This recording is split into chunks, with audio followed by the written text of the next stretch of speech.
모르면 놓치는 통신지원금, 인터넷 끝판왕이 해결해드립니다. 최대 80만원의 합리적인 요금 설계로 결합 할인 72만원까지도 놓치지 않고 챙겨준다고 하는데요. 지금 견적만 받아봐도 스타벅스 커피 쿠폰을 증정해드린다고 하니까 관심 있으신 분들께서는 제가 더보기란과 고정 댓글에 달아놓은 링크를 통해서 꼭 한번 확인해보시길 추천드립니다.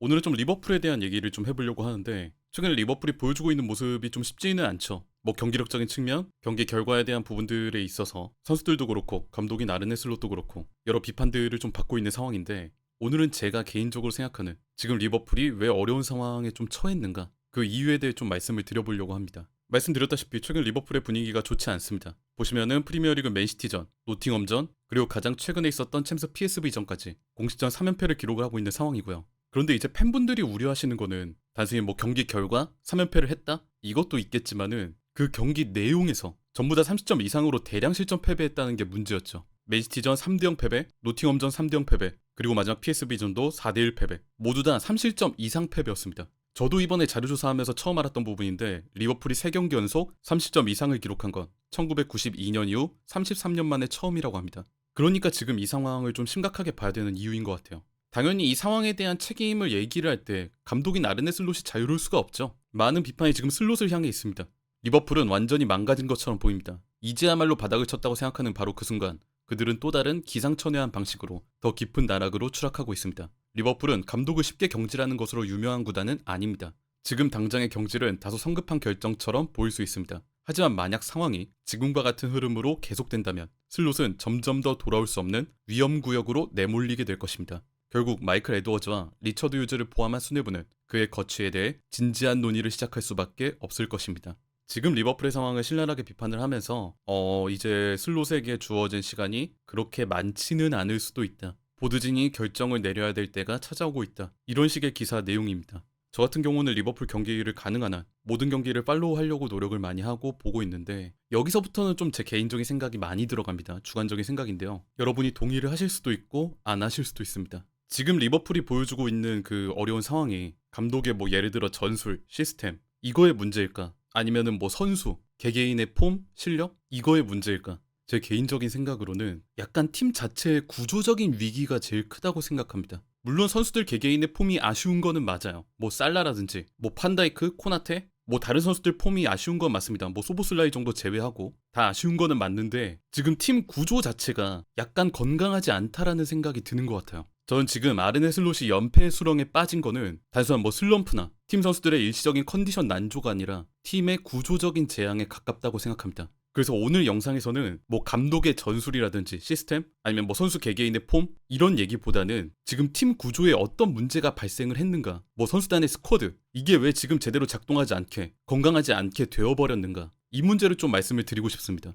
첫 번째 구조적인 문제, 지금 리버풀의 왼쪽 날개가 부러졌습니다. 아시다시피 지난 여름에 루이스 디아스가 이적을 했죠. 근데 문제는 뭐 선수 자체가 이적하는 건 뭐 축구에서 워낙 흔한 일이니까 그럴 수 있는데, 문제는 슬롯의 시스템에서 윙 자리가 굉장히 중요한 해결사 포지션을 맡고 있는 자리라는 거고, 그 루이스 디아스의 직접적인 대체자를 이번 여름에 영입하지 않은 거, 이게 지금 와서 보니까 너무 큰 스노우볼이 되어버렸다는 겁니다. 아직 루이스 디아스의 빈자리가 해결되지 않았다. 리버풀은 현재 아르네 슬롯이 신뢰하는 윙어가 코디 악포와 모하메드 살라 단 2명뿐이다. 지난 여름 바이에른 뮌헨으로 이적한 루이스 디아스의 직접적인 대체자를 영입하지 않기로 결정한 것은 리버풀에게 측면 지역에서의 전력 부족을 이야기했다. 그러면서 여름 이적생들을 좀 언급을 합니다. 여름에 영입된 플로리안 비르츠와 위고 에키티케가 왼쪽 측면으로 이동할 수도 있지만 두 선수 모두에게 왼쪽 윙어는 본래 포지션이 아니다. 이게 무슨 얘기냐? 비르츠도 에키티케도 왼쪽 측면으로 이동할 수는 있지만 윙포워드는 아니라는 겁니다. 슬롯이 원하는 그 와이드 포지션에서의 파괴적인 윙어? 이런 포지션이 애초에 아닌 선수들이에요.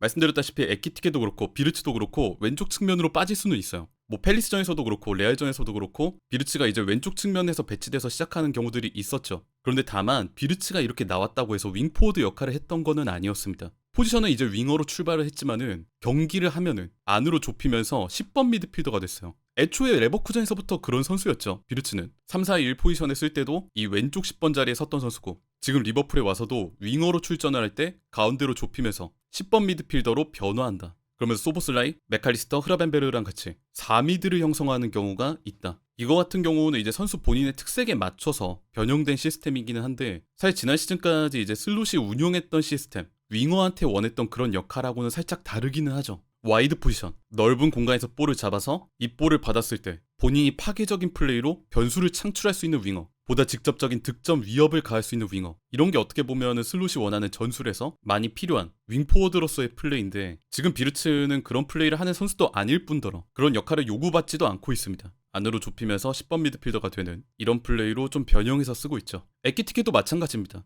에키티케 같은 경우는 이제 위에 배치되더라도 약간 빠지면서 왼쪽 측면으로 가 있는 경우들이 종종 있죠. 하지만 이렇게 왼쪽 측면에 가 있는다고 해서 아까 말씀드린 그런 윙포워드로서의 플레이를 하는 건 또 아닙니다. 위쪽에 있다가 아래로 빠지면서 상대 수비 라인에 좀 혼란을 불러일으키고 주변 동료들을 활용한 연계 플레이를 중시하는 선수, 그걸 통해서 기회 창출을 하는 선수, 이런 유형에 조금 더 가깝죠. 즉 에키티케 역시도 그 와이드 포지션에서 볼 기다리고 있다가 볼 받아서 직접적인 득점 위협을 가하는 선수, 이런 유형은 또 아니란 얘기입니다. 그러니까 아까 말씀드렸던 그 분석, 리버풀은 이번 여름에 루이스 디아스를 떠나 보냈음에도 그 역할을 수행할 직접적인 대체자를 영입하지 않았다, 이런 분석이 나오는 거죠.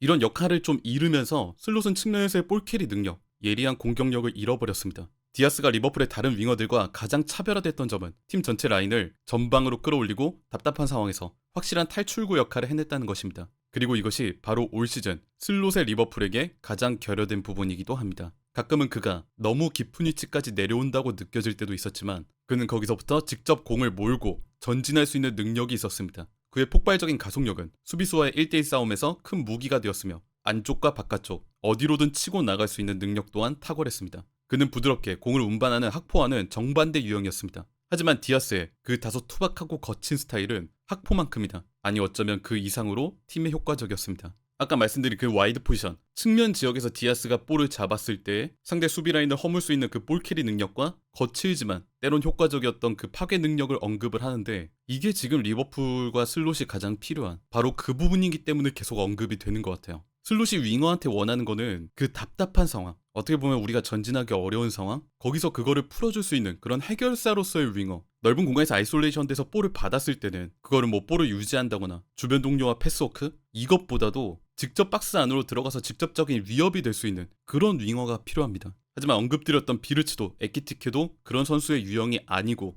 또 기존 선수인 학포랑 살라는 이제 그런 플레이가 잘 안 될 정도로 폼이 떨어졌어요. 이런 상황에서 지금 누가 슬롯이 원하는 그 와이드 포지션에서 위력을 발휘해 줄 것인가? 어쩌면 리버풀은 여름 때 뭐 다른 선수보다도, 결과론적인 얘기긴 합니다만 지금도 얘기가 나오고 있는 루이스 디아스의 직접적인 대체자를 영입하는 게 가장 최우선으로 되었어야 되지 않았을까, 이런 아쉬운 부분들이 얘기가 되는 거죠. 두 번째 구조적인 문제, 미드필더들의 부담 문제가 심화되고 있다. 최근에 리버풀의 상황을 좀 보면은 중원이랑 중앙 방향에서의 영향력이 이전보다 좀 줄어들고 있다라는 생각이 듭니다. 이런 얘기를 드리는 이유는 지난 시즌까지 리버풀이 중앙 방향에서 위력적이었기 때문에 그래요. 기억하시는 분들 계시겠지만 리버풀 같은 경우는 이제 중앙 집약적으로 뭐 측면 풀백들을 안으로 좁힌다든지 아니면 기존의 중원에 있던 미드필더들을 가운데로 좀 좁히면서 중앙 방향에서의 그런 전진 패스 비율이 굉장히 좀 높았던 팀이었죠. 그러다 보니까 이제 센터 서클 인근에서 미드필더들이 센터백들의 전진 패스를 받고 돌아서는 경우도 많았고, 또 상대가 그런 걸 좀 의식을 해서 중앙 집약적으로 본인들도 수비 라인을 좀 뭉쳐놓으면 뭐 후방에 있던 판다이크나 아놀드나 이런 선수들이 가운데로 볼을 주는 게 아니라 한 번에 측면 지역으로 뿌려주는 롱패스, 즉 상대를 중앙 밀집형으로 몰아놓고 측면 선수한테 마무리를 맡겼던 공격 전술을 슬롯이 많이 썼었습니다.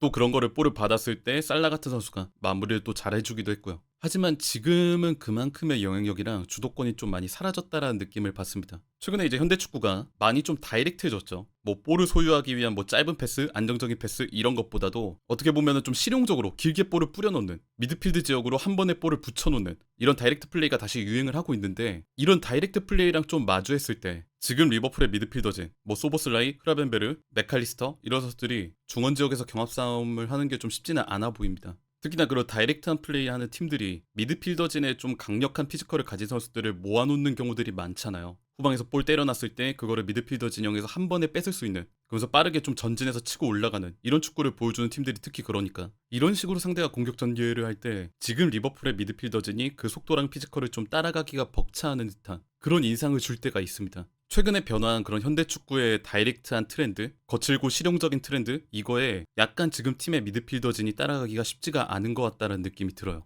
리버풀은 지난 2년 동안 미드필더를 영입하지 않았습니다. 물론 이거는 비르츠를 좀 중원 자원이 아니라 전방 공격 자원으로 분류할 경우에 그렇게 볼 수 있는데, 만약 비르츠를 그렇게 분류를 할 경우 리버풀의 마지막 미드필더 영입은 2023년 8월 엔도 와타루가 마지막입니다. 그 이후로 리버풀은 중원 자원을 영입하지 않았습니다. 최근에 바뀐 그런 현대 축구의 트렌드, 중원 지역에서 많이 벌어지는 그런 피지컬 싸움, 경합 싸움, 그리고 지난 2년 동안 보여준 팀의 영입 정책, 이런 상황을 보니까 예전부터 언급됐던 그 문제가 다시 수면 위로 떠올라요. 6번 미드필더의 부재 문제. 지금 거칠어지는 그 트렌드에 맞서서 미드필드 진영, 중원 지역에서 최대한 볼 싸움을 해줄 수 있는 선수, 이 선수가 지금 없다. 물론 이거는 예전부터 언급됐던 그 문제긴 합니다. 하지만 최근에 상황이 많이 바뀌었잖아요. 팀들이 이제 롱볼 전개를 하고요. 상대가 볼을 뿌려놨을 때 중원 미드필더에서 붙어야 되는 그런 피지컬 경합이 더욱더 중요해지고 있다. 미드필더 싸움이 치열하다. 지금 있는 미드필더들이 잘한다 못한다 이거를 떠나서 이 중원 경합을 좀 힘들어하고 있다. 게다가 지금 리버풀이 해야 되는 경기 수가 결코 적지가 않은데 있는 선수들의 부담도 점점 심화될 거다. 그래서 팀 구조적으로 봤을 때 어떻게 보면 지난 몇 년 동안 좀 밀어놨었던 그 6번 미드필더의 문제를 이제는 슬롯이랑 리버풀이 정말 진지하게 생각해야 될 타이밍이 아닌가. 마지막 세 번째 구조적 문제입니다. 이제는 이 에이징 커브에 대한 얘기를 꼭 해야 될 때가 온 것 같아요. 이전까지 팀 핵심으로 기능했던 그런 선수들이 에이징 커브의 기미를 보이고 있습니다. 말씀드렸다시피 오늘은 뭐 감독의 전술이나 선수 개개인의 폼 이런 것들보다는 팀의 구조적인 문제에 초점을 잡고 있잖아요. 에이징 커브는 누구나 올 수 있습니다. 그게 자연스러운 거고요. 하지만 구조적으로 봤을 때 팀이 이들을 대체할 수 있는 그 에이징 커브가 오고 있는 선수들을 대체할 수 있는 그런 후계자, 대체 자원을 준비하지 않은 거, 이게 굉장히 큰 구조적인 문제라고 생각합니다. 바로 얼마 전에 있었던 PSV전 이후에 캐러거가 멘트를 하나 했습니다. 굉장히 좀 신랄한 그런 말이었는데 지금의 리버풀에서 뛰기에 저들은 늙었습니다. 판다이크를 보세요. 이제 이전과 같은 선수가 아닙니다. 그리고 모하메드 살라는 다리가 없어진 것 같습니다. 물론 이 멘트 이전과 이후에 그들에 대한 리스펙트, 판다이크랑 살라가 팀에 보여준 그런 헌신들 이런 것들을 언급을 하고 리스펙트를 했지만 다른 누구도 아니고 캐러거가 이런 말을 했다라는 거는 확실히 이 선수들이 지금 보여주고 있는 폼이 예전과 같지 않다. 그런데 그럴 수밖에 없습니다. 이들의 나이가 너무 많기는 해요. 판다이크와 살라의 나이는 이미 30대 중반입니다. 판다이크 같은 경우는 91년생, 만 34세고요. 살라 같은 경우는 92년생, 만 33세죠. 이렇게 보면 우리가 살짝 감이 안 올 수도 있어서 제가 그 아래 한국식 나이도 적어놨거든요. 판다이크는 한국식 나이로는 35세고 살라는 한국식 나이로 34세입니다. 진짜 30대 중반이에요. 그런데 진짜 문제는 뭐냐면 이들이 아직도 핵심 자원이고 빠질 수가 없다는 겁니다. 25-26 시즌 공식전 총합 자료인데 지금 선수단 내 출전 시간 순인데요. 판다이크가 1620분, 리버풀 선수단 내 출전 시간 1위입니다.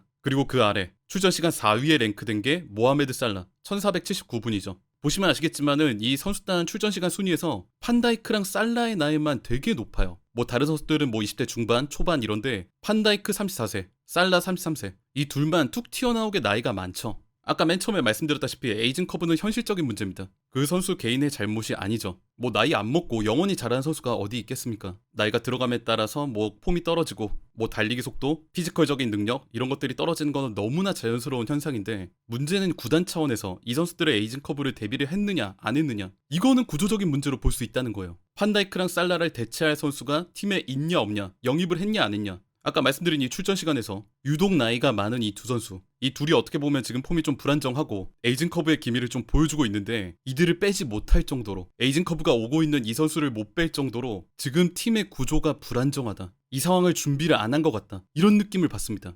어쩌면 이들의 그런 지난 시즌이 너무나 훌륭했기 때문에 어쩌면 에이징 커브의 그런 현실, 이들의 나이 이런 것들을 다소 좀 놓치고 있었던 거는 아닐까 이런 아쉬움이 좀 남습니다. 제가 오늘 팀의 이런 구조적인 불안정성을 언급한 이유는 팀이 구조적으로 건강하지 않고 불안정하다 보니까 경기력도 불안해지기 때문에 그렇습니다. 팀의 정체성은 여전히 불분명합니다. 도미니크 소보슬라이를 제외하면 사실상 모든 선수가 부진의 늪에 빠져 있으며 팀은 조직력이라고는 찾아볼 수 없는 따로 노는 개인들의 집합체처럼 보일 뿐입니다. 물론 경기를 지배하고 통제하는 시간대도 분명히 존재합니다. 하지만 그들의 불안정한 모습으로 인해 상대팀이 언제 어느 순간에든 득점을 터뜨릴 수 있는 불안한 상황이 계속되고 있습니다.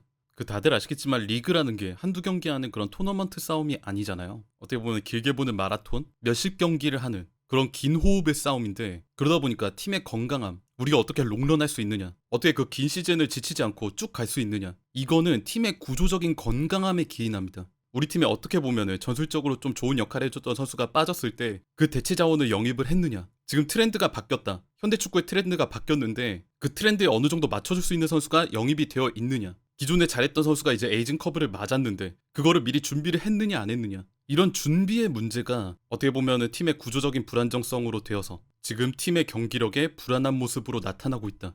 이건 단순하게 뭐 지금 당장 해결할 수 있는 문제라고는 저는 개인적으로는 좀 어렵다고 생각을 하고요. 약간은 조금 천천히 좀 엉킨 실타래를 풀듯이 하나하나 해결하기 위해서 접근을 해야 되지 않을까 그렇게 생각을 합니다. 지금 상당히 어려운 모습을 보여주고 있는 슬롯의 리버풀인데 이들이 다시금 지난 시즌과 같은 좋은 모습을 보여줄지 지금 빠져있는 이 구조적인 불안함 이런 것들을 하루빨리 해결을 할 수 있을지 우리가 관심을 갖고 지켜봐야 될 것 같습니다.